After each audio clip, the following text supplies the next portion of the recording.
आज की इस क्लास में हम स्टार्ट करने लगे हैं फंड फ्लो स्टेटमेंट। जैसे कि हमने फाइनेंशियल मैनेजमेंट के इंट्रोडक्शन में डिस्कस किया था कि फाइनेंशियल मैनेजमेंट में कैसे फाइनेंस को मैनेज करते हुए आपको क्या दो चीज़ों पे ज़्यादा फोकस करना है कि कहाँ से पैसे आएंगे और उन्हें इन्वेस्ट कहाँ करना है, राइट। तो we were discussing about the sources procurement of funds और कहाँ कहाँ पे किन किन एवेन्यूज़ में हमें फंड्स को इन्वेस्ट करना है। तो बेसिकली आज हम जो पढ़ने वाले हैं टॉपिक फंड फ्लो स्टेटमेंट, जिससे एक प्रैक्टिकल क्वेश्चन एग्जाम में पूछा जाता है कि होता क्या है और ये फंड स्टेटमेंट बनती कैसी है।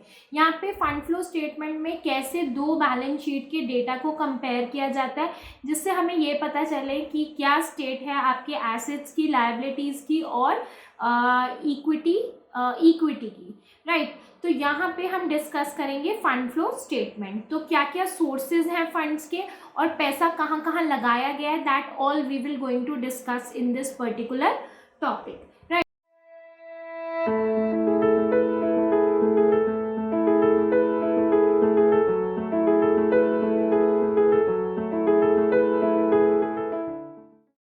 तो here we start with fund flow statement. तो जब हम फंड फ्लो एनालिसिस की बात करते हैं तो फंड फ्लो एनालिसिस आपको क्या बताता है? It is a statement of assets and liabilities on a particular date, कि एक पर्टिकुलर डेट पे ऑर्गेनाइजेशन के पास या फर्म के पास कितने एसेट्स और लाइबिलिटीज़ हैं। It does not show the movement of funds, ये मूवमेंट ऑफ फंड नहीं बताएगा। यहाँ पे बेसिकली आपको ये पता लगता है कि किन किन सोर्सेज से पैसा आ रहा है और वो फंड कहाँ कहाँ आपने इन्वेस्ट किया है। जैसे कि पता है हमें फाइनेंशियल मैनेजमेंट में इन्हीं चीज़ को एनालाइज या असेस करना होता है। तो मेन ऑब्जेक्टिव फाइनेंशियल मैनेजमेंट का है is to assess the soundness of solvency of a business, कि over a period of time आपने कहाँ कहाँ से पैसा लिया और उन्हें कहाँ कहाँ उस फंड को इन्वेस्ट किया। तो fund flow statement is a statement which shows the sources and uses of funds, means where it comes from and where it goes। ये स्टेटमेंट आपको बेसिकली सोर्सेज और यूजेज ऑफ फंड्स के बारे में बताती है। ये बेसिकली एक एडिशनल स्टेटमेंट है जहाँ से आपको पता चलता है what kind of changes in assets taken place.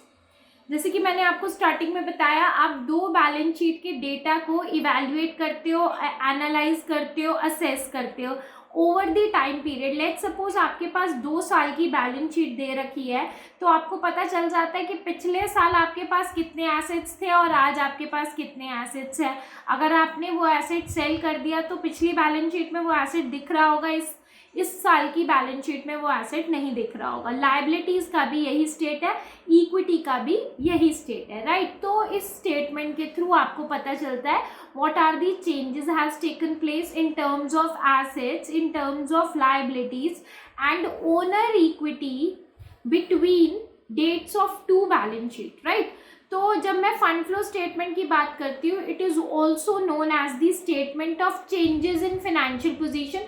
Financial position में क्या क्या बदलाव आए हैं, that you need to know from fund flow statement. It is also known as the statement of changes in financial position.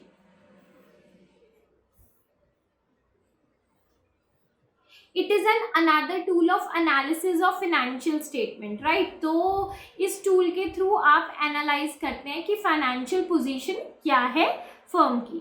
Fund flow statement gives detail analysis of changes in distribution of resources between two balance sheet dates.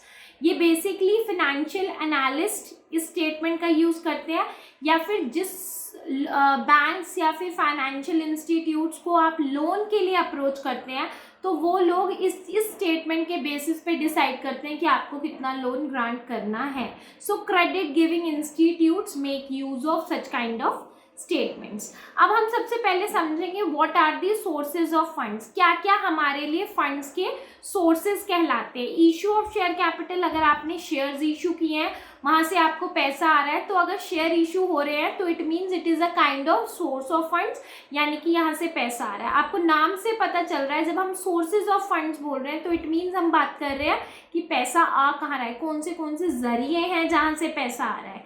Funds from business operations, अगर आप जो business कर रहे हैं वहां से कितना fund generate कर पा रहे हैं, डिबेंचर्स इशू कर रहे हैं, डिबेंचर्स या लॉन्ग टर्म लोन्स आप इशू कर रहे हैं, उससे कितना पैसा आ रहा है। ऑब्वियसली जब आप डिबेंचर्स इशू कर रहे हैं तो बदले में डिबेंचर होल्डर आपकी कंपनी में या आपकी फर्म में पैसा इन्वेस्ट कर रहा है। सेल ऑफ फिक्स्ड एसेट्स, अगर आप एसेट्स को सेल करते हैं तो आपके पास पैसा आता है, that is again another source of funds. Decrease in working capital, अगर आपकी वर्किंग कैपिटल कम होती चली जा रही है, वो भी एक तरह का सोर्स ऑफ फंड है। इसको अभी हम एक कंप्यूटेशन के थ्रू समझेंगे।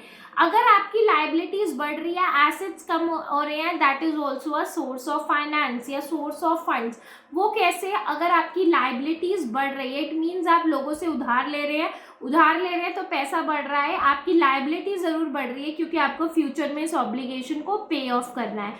और अगर मैं डिक्रीज इन एसेट को सोर्स ऑफ फंड्स बोल रही हूँ तो वो मैं क्यों बोल रही हूँ? अगर आपके पास पहले 1 लाख का एक एसेट था और आज वो नहीं है, आपने उसको बेच दिया, वो एसेट कम हो गया और उसको बेचने से जो पैसा आया उससे आपका सोर्स ऑफ फंड इंक्रीज हो गया, राइट।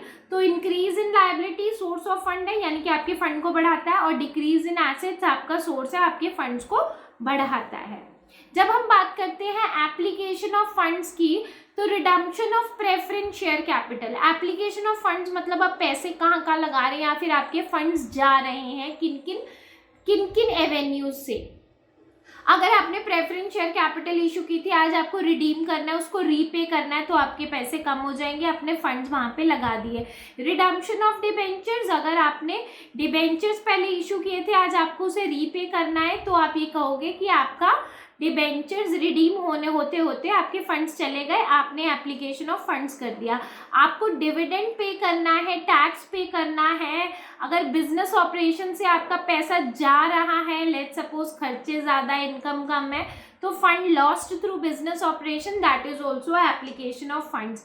वर्किंग कैपिटल बढ़ जाती है। अब आपको वर्किंग कैपिटल का मतलब बेसिकली वो पैसा होता है जो डे टू डे एक्सपेंसेस के लिए या डे टू डे रिक्वायरमेंट को मीट करने के लिए पैसा चाहिए होता है। अगर वो बढ़ गया तो आपको आपके फंड्स एक्सपेंड ज़्यादा होने लग जाएंगे। अगर आपने fixed assets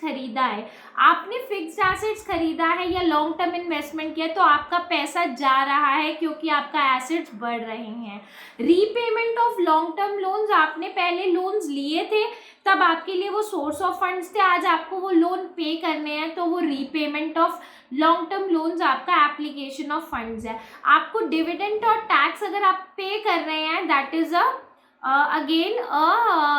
again a part of application of funds. Any other non trading payments, कोई और नॉन ट्रेडिंग पेमेंट्स आप कर रहे हो या आपका वर्किंग कैपिटल बढ़ गया है, जैसे हमने ऊपर डिस्कस किया, that all will be the part of application of funds. Any other decrease in liability, पहले आपकी लायबिलिटी ज़्यादा थी, आज कम हो गई क्योंकि आप अपने क्रेडिटर्स को पे ऑफ कर रहे हो। आप अपनी लायबिलिटी कम कब करोगे? जब आप अपने क्रेडिटर्स को पे करने लग जाओगे। और अगर आप अपने क्रेडिटर्स को पे कर रहे हो तो लायबिलिटी डिक्रीज हो रही है, इसका मतलब आपका पैसा जा रहा है, एप्लीकेशन ऑफ फंड्स वहाँ पे लग जाता है। और इंक्रीज इन एसेट्स, यानी कि आपने नए एसेट्स खरीद लिए हैं तो पैसा लग रहा है, इट मीन्स आपका एप्लीकेशन ऑफ फंड्स अप्लाई हो रहा है यहाँ पे भी। तो ये दो हमने पढ़े, sources of funds and application of funds. अब इसी के बेसिस पे एक प्रैक्टिकल क्वेश्चन समझेंगे हम फटाफट से, जिससे हमें समझ आता चला जाएगा कि क्या बोलना चाह रहा है, ये थ्योरेटिकल पार्ट हमें क्या समझाना चाह रहा था। तो let's see a question on this. यहाँ पे आपके सामने एक क्वेश्चन है, from the following balance sheet of ABC limited prepare fund flow statement for 2020। आपके पास 2 साल की बैलेंस शीट है। हमने हमारे क्वेश्चन में, हमने ऊपर थ्योरी में भी ये चीज़ डिस्कस की थी कि 2 डेट्स की बैलेंस शीट को असेस करने में, change in assets, change in liabilities और चेंज इन इक्विटी को समझने के लिए ही हम फंड फ्लो स्टेटमेंट बनाते हैं और 2 टाइम पीरियड के एसेट्स, लायबिलिटी और इक्विटी फंड्स को समझते हैं हम थ्रू दिस। सो लायबिलिटीज में आपको और कैपिटल में आपको दे रखा है इक्विटी शेयर कैपिटल 19 में 31 मार्च 2019 की बैलेंस शीट में वो 1,50,000 था, फिर वो 2 लाख हो गई, यानी कि आपने शेयर कैपिटल इशू किया, यानी कि सोर्स ऑफ फंड आपका यहाँ पे इंक्रीज हो रहा है। प्रेफरेंस शेयर कैपिटल पहले 75,000 थी, अब 50 रह गई है, इसका मतलब आपने रिडीम किया होगा। ये मुझे आपको बताने की ज़रूरत नहीं है, स्टेट देख के आपको खुद समझ आ रहा होगा। कैपिटल रिजर्व पहले नहीं था, अब 10,000 है। जनरल रिजर्व पहले 20,000 था, अब 25,000 है। P&L अकाउंट पहले 15,000 था, अब 24,000 है। प्रपोज डिविडेंड पिछले साल का 21,000 था, इस बार 25,000 है। क्रेडिटर्स भी दिखा रहे हैं, क्रेडिटर्स बढ़ रहे हैं। बिल्स पेबल कम हो रहा है, लायबिलिटी फॉर एक्सपेंस बढ़ रही है, प्रोविजन फॉर टैक्स बढ़ रहा है। एसेट्स की बात करें तो गुडविल पहले 50,000 थी, अब 40,000 है। लैंड एंड बिल्डिंग पहले 1 लाख था, अब 85,000 है। प्लांट एंड मशीनरी पहले 40 था, अब 1 लाख है। मतलब बढ़ रहा है तो आपने और खरीद लिया, कम हो रहा है तो आपने बेच दिया। इन्वेस्टमेंट पहले 10,000 थी, अब 15,000 है। डेटर्स पहले 70,000 थे, अब 85,000 है। स्टॉक्स 39,000 था पहले, अब 55,000 है। बिल रिसीवेबल पहले 10,000 था, अब 15,000 है। कैश 7,000 था, अब 5,000 है। बैंक पहले 5,000 था, अब 4,000। प्रिलिमिनरी एक्सपेंसेस पहले 8,000 थे, अब 5,000 है। ये आपकी बैलेंस शीट बता रही थी। उसके बाद एडिशनल इंफॉर्मेशन में दे रखा है, a part of land was sold out in 2020 and profit is credited to capital reserve. A machine has been sold for ₹5,000। WDV part of land बेचा गया है 2020 में और उसका प्रॉफिट कैपिटल रिजर्व में चला गया है। एक मशीन थी जो बेची है 5,000 रुपए की, उसकी WDV मतलब उसकी रिटर्न डाउन वैल्यू, यानी कि जब भी आपने उसे खरीदा उसके बाद उसमें से डेप्रीसिएशन माइनस होता हुआ आज की डेट में उसकी वैल्यू 6,000 रह गई है। WD का मतलब यही होता है, राइट। हम लोगों ने डेप्रीसिएशन के 2 मेथड पढ़े हैं, पर WDV वैल्यू का मतलब होता है रिटर्न डाउन वैल्यू मेथड, यानी कि जिसमें से डेप्रीसिएशन माइनस हो रखा हो वो वैल्यू आज उसकी 6,000 है। आपने उसे बेचा कितने में है? 5,000 में। तो आपने फायदे में बेचा है या नुकसान में? आपने उसे 1,000 के लॉस में बेचा है। डेप्रीसिएशन प्लांट पे 5,000 था। एक मिड ऑफ द ईयर में आपने एक डिविडेंड दिया है 10,000 रुपये का। 2020 में एक 1,000 रुपये आपको डिविडेंड रिसीव हुआ है किसी इन्वेस्टमेंट पे। तो ये आपकी एडजस्टमेंट्स और you can say additional information थी। ओके, अब हम समझेंगे fund flow statement. Fund flow statement में बेसिकली आपको सोर्सेज और एप्लीकेशन ऑफ फंड्स दिखाने हैं। हम इन सब पे धीरे धीरे आते चले जाएंगे। सोर्सेज क्या कहते हैं और एप्लीकेशन। सबसे पहले आपका आ गया फंड फ्रॉम ऑपरेशंस। इसको हम लास्ट में समझेंगे, अभी नहीं समझ रहे। हम यहाँ से कुछ और डिराइव करेंगे, कुछ और चीज़ सीखेंगे, उसके बाद हम आगे चलेंगे, राइट। तो यहाँ पे हम फटाफट से इस चीज़ को समझने के लिए तैयार हो जाते हैं। सबसे पहले आपको मैं एक चीज़ बता दूँ, जब भी एडिशनल इन्फॉर्मेशन में किसी एसेट को बेचने या ख़रीदने की बात बोली या उससे रिलेटेड कोई और इन्फॉर्मेशन भी दी है तो सबसे पहले हमें उसका अकाउंट बना लेना है। जैसे लैंड की बात करिए, यहाँ मशीन की, तो हम फटाफट से एक वर्किंग नोट प्रिपेयर कर लेंगे जिसको हम लेट सपोज P&M अकाउंट का मतलब क्या है? Plant and machinery account, right. Plant and machinery account में आपको क्या क्या दे रखा है हम समझेंगे। प्लांट एंड मशीनरी के ओपनिंग और क्लोजिंग बैलेंस दे रखा है। ओपनिंग बैलेंस है आपका 40,000, क्लोजिंग बैलेंस है आपका 1 लाख। ये प्लांट एंड मशीनरी का है। और प्लांट एंड मशीनरी से रिलेटेड एक इन्फॉर्मेशन क्या दी है कि मशीन बेची गई है 5,000 रुपये की, सोल्ड की गई है, और WDV ऑफ द मशीनरी 6,000 थी। ये आपको इन्फॉर्मेशन इसलिए दी है कि आपको ये पता चल जाए कि वैल्यू इतनी थी उस डेट पे उसकी, डेप्रीसिएशन माइनस करके, और हमने बेची लेकिन 5,000 पे, कि लॉस हुआ ये आपको पता चल जाए। 5,000 की आपने बेची है और उस साल डेप्रीसिएशन 5,000 ही था, ठीक है। तो हम इसका यूज़ करते हुए हमें ये पता चल गया कि हमने बेची 5,000 की। और जब आप कोई भी एसेट को बेचते हो तो उसकी एंट्री आती है बाय बैंक, ठीक है। एंट्री क्या होती है? एसेट जा रहा है तो एंट्री वैसे ही होती है bank account debit to asset account जो भी है, तो यहाँ पे बाय बैंक आ जाएगा 5,000 रुपये। डेप्रीसिएशन लग रहा है प्लांट एंड मशीनरी पे 5,000, तो एंट्री अगेन आती है क्योंकि डेप्रीसिएशन एक खर्चा होता है, तो हम एंट्री ऐसे करते हैं depreciation account debit to plant and machinery account, तो बाय डेप्रीसिएशन यहाँ पे आ गया 5,000। उसके बाद आपको क्योंकि WDV की वैल्यू दे रखी थी 6,000 रुपये और आपने मशीन बेची कितने में है 5,000 में, सेलिंग प्राइस ये है, तो इतने की चीज़ थी 5,000 में बेच दी, और लॉसेस भी हमेशा इसी साइड आएंगे, रीज़न क्योंकि लॉसेस भी डेबिट होते हैं। P&L account debit to plant and machinery, जितने पे भी आपने बेच के आपको नुकसान हुआ है, तो हम 1,000 रुपये यहाँ पे लॉस का दिखा देंगे। टू बैलेंस BD आएगा, ये तो आपको पता ही है क्योंकि एसेट है और एसेट का डेबिट बैलेंस होता है, तो टू बैलेंस BD आ गया। तो अब यहाँ पे CD हमने दे दिया, ये ओपनिंग और क्लोजिंग बैलेंस हमें दिए हुए थे। अगर हम बैलेंसिंग फिगर चेक करें तो इस साइड पे बैलेंसिंग फिगर आएगी, और जब भी लेफ्ट साइड में यानी कि डेबिट साइड में बैलेंसिंग फिगर आती है तो या तो वो ये बता रहा होता है कि 2P&L अगर गेन हुआ है तो इधर आता है बैलेंसिंग फिगर, या फिर आपने कोई एसेट परचेज किया है तो आता है। तो आप यहाँ पे 2 बैंक करके परचेजेस दिखा दोगे। ये 71,000 की आपने प्लांट एंड मशीनरी और खरीदी है एज पर बैलेंसिंग फिगर, तो आपका एक परचेज निकल के आ गया 71,000 जो कि आपका बैलेंसिंग फिगर है। ठीक है, 71,000 plant and machinery account. I wish आपको क्लियर हो गया हो। बस आपको 2 चीज़ें ध्यान में रखनी है, जैसे कि इस क्वेश्चन में तो बैंक आपकी प्लांट एंड मशीनरी 5,000 में बेची गई है इसलिए आपने एंट्री कर दी।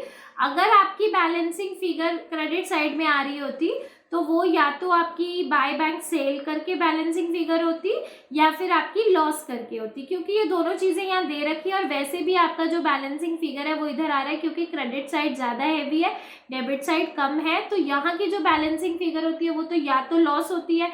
लॉस हमने इसलिए नहीं ली क्योंकि ऑलरेडी वहाँ प्रॉफिट होती है क्योंकि वहाँ पे ऑलरेडी लॉस दिखा चुके हैं, तो यहाँ पे परचेजेस करके आपका 71,000 आ जाएगा। अब हम बात करते हैं लैंड एंड बिल्डिंग की, जो जिसके बारे में एक और आपको इन्फॉर्मेशन दे रखी है, तो हम फटाफट से एक बार लैंड एंड बिल्डिंग समझ लेंगे क्या क्या बताया जा रहा है लैंड एंड बिल्डिंग में। तो लैंड एंड बिल्डिंग अकाउंट बना लेंगे। अब लैंड एंड बिल्डिंग में आपको कुछ भी नहीं दिया हुआ, बस आपको ये चीज़ बताई हुई है, टू बैलेंस BD 1 लाख और बाय बैलेंस CD 85,000। ठीक है, ये ओपनिंग बैलेंस है लैंड एंड बिल्डिंग का, ये क्लोजिंग बैलेंस है लैंड एंड बिल्डिंग का।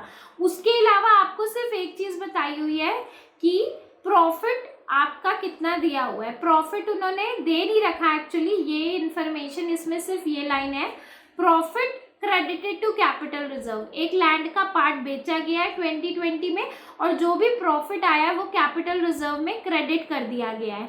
अब कैपिटल रिजर्व में कितना प्रॉफिट ट्रांसफर हुआ है ये हमें बैलेंस शीट से पता चल जाएगा। रीजन यहाँ पे आपको बैलेंस शीट में कैपिटल रिजर्व दे रखा है क्योंकि पिछले साल तो कैपिटल रिजर्व में कोई अमाउंट था ही नहीं, इस साल कैपिटल रिजर्व में 10,000 है। तो हम क्या करेंगे, ये 10,000 वही होगा जो हमारी एडिशनल इन्फॉर्मेशन बोल रही है। हमारी एडिशनल इन्फॉर्मेशन बोल रही है कि आपने जब लैंड का एक पार्ट बेचा है तो उससे जो प्रॉफिट आया वो आपने कैपिटल रिजर्व अकाउंट में डाल दिया।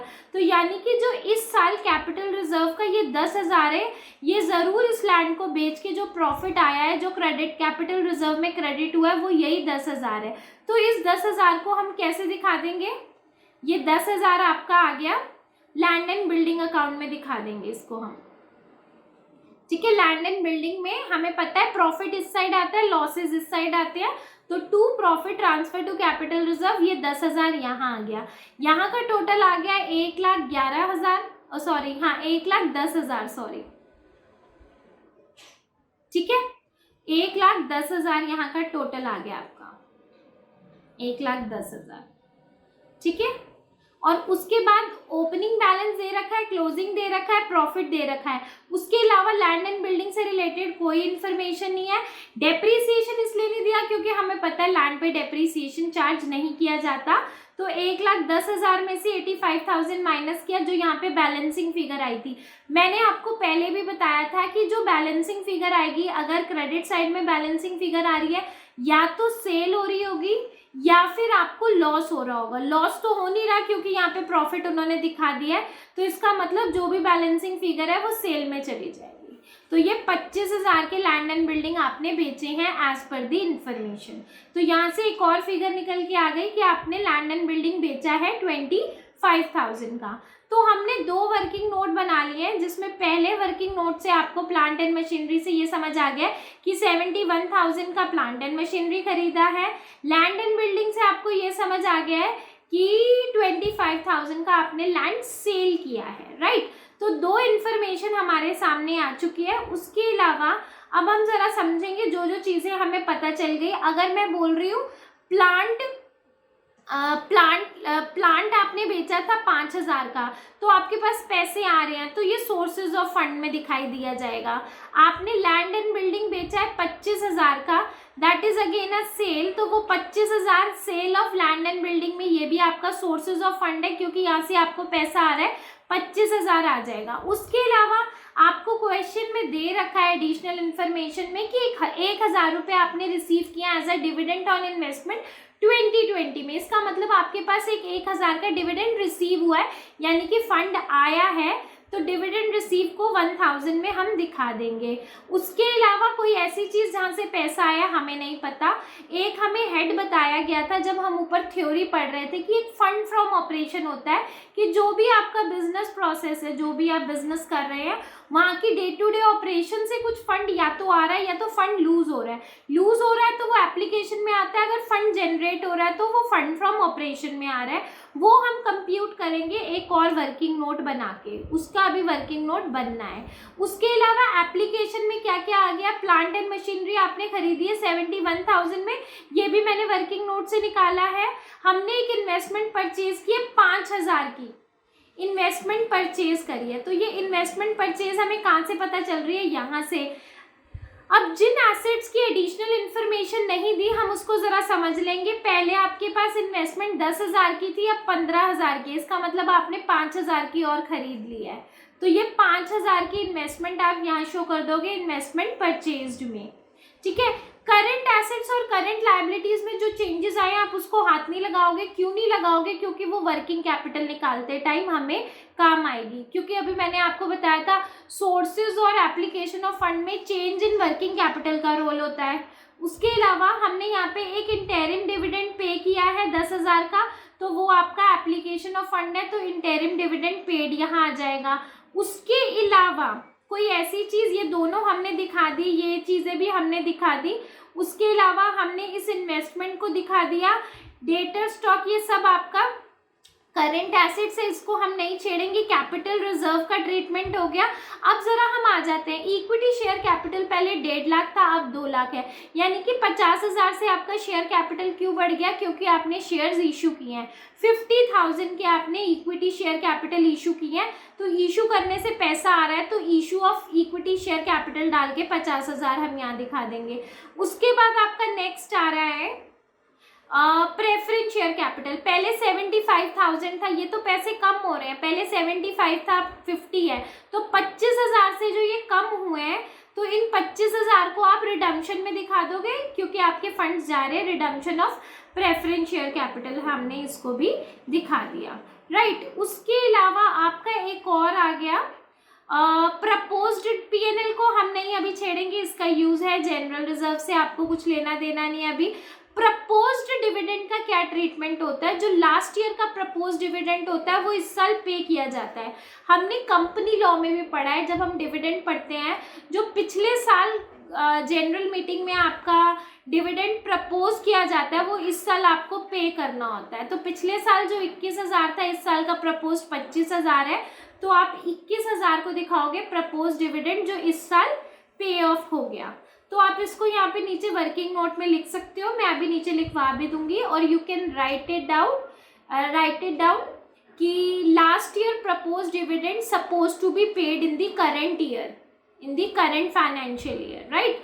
तो इसलिए हमने 21,000 को प्रपोज किया, यानी कि जो लास्ट ईयर का प्रपोज्ड होता है वो इस साल का पेड होता है, राइट। इंटरिम डिविडेंड पेड समझ आ गया, बाकी सारी चीजें हमने कर ली। बाकी एसेट्स को हम इसलिए नहीं छेड़ रहे क्योंकि उनके अकाउंट्स बना के हमें पता लग गया। उसके बाद आपकी आ गई करंट लायबिलिटीज आ गई, क्योंकि प्रपोज डिविडेंड का ट्रीटमेंट भी हमने समझ लिया।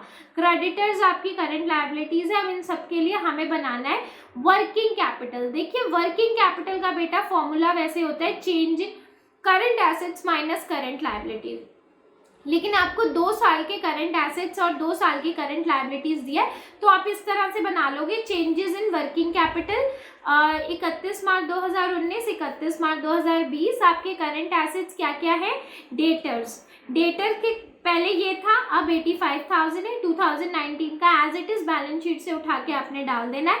टोटल करंट एसेट्स 1,31,000 है। टोटल करंट एसेट्स फॉर 2020 1,64,000 है।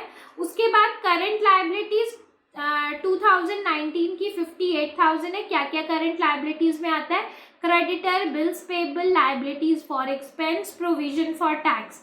आप इन सब का टोटल कर लोगे, that will come your current liabilities. और सिमिलरली 31 मार्च 2020 में भी आप अपनी सारी लायबिलिटीज का टोटल कर लोगे, दैट विल कम 75,000। अब आपको क्या करना है, ए माइनस बी, यानी कि 1,31,000 माइनस 58,000,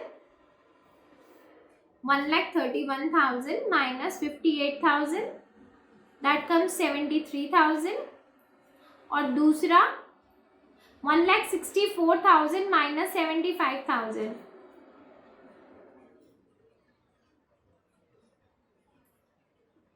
इट कम्स 89,000। तो आपका जो वर्किंग कैपिटल 2019 का है वो 73,000 है, वर्किंग कैपिटल जो 2020 का है वो 89,000 का है। आपकी वर्किंग कैपिटल बढ़ रही है, इंक्रीज इन वर्किंग कैपिटल आ गई 16,000। तो आप इस 16,000 को कहाँ दिखाओगे, 16,000 को आप दिखाओगे, कहाँ दिखाना चाहिए, वर्किंग कैपिटल बढ़ गई तो खर्चे बढ़ गए, तो that will come on the application. ये भी आपका वर्किंग नोट है। इसलिए आपको जब चेंजेस चेक करने हैं, आपको करंट एसेट्स और करंट लायबिलिटीज को नहीं छेड़ना। इन्वेस्टमेंट 10 से 15,000 हुई थी, वो हमने क्यों चेक करी, क्योंकि वो करंट एसेट्स में नहीं आती। उसके अलावा अब एक रह गया सबसे important working note, funds from operation. या तो फंड लॉस्ट फ्रॉम ऑपरेशन होता तो एप्लीकेशन में आता, फंड्स फ्रॉम ऑपरेशन है तो वो सोर्सेज में आएगा। तो फंड्स फ्रॉम ऑपरेशन निकालने के लिए आपको बेसिकली बनाना होता है पीएनएल एडजस्टमेंट अकाउंट। तो पीएनएल एडजस्टमेंट अकाउंट में क्या क्या चीज़ें आएंगी, लेट वी चेक। आपको पहले पीएनएल का ओपनिंग और क्लोजिंग बैलेंस चेक करना है। ओपनिंग और क्लोजिंग बैलेंस क्या है पीएनएल अकाउंट का, 15,000 और 24,000, राइट, 15,000 और 24,000। तो आप क्या करोगे, आप यहाँ पे पीएनएल एडजस्टमेंट अकाउंट बनाओगे, by balance BD 15,000, to balance CD 24,000। ये आपका ओपनिंग और क्लोजिंग बैलेंस आ गया। अब आपको देखना है आपके पास क्या क्या चीज़ें हैं जो आपको अपने पीएनएल एडजस्टमेंट अकाउंट में दिखानी है।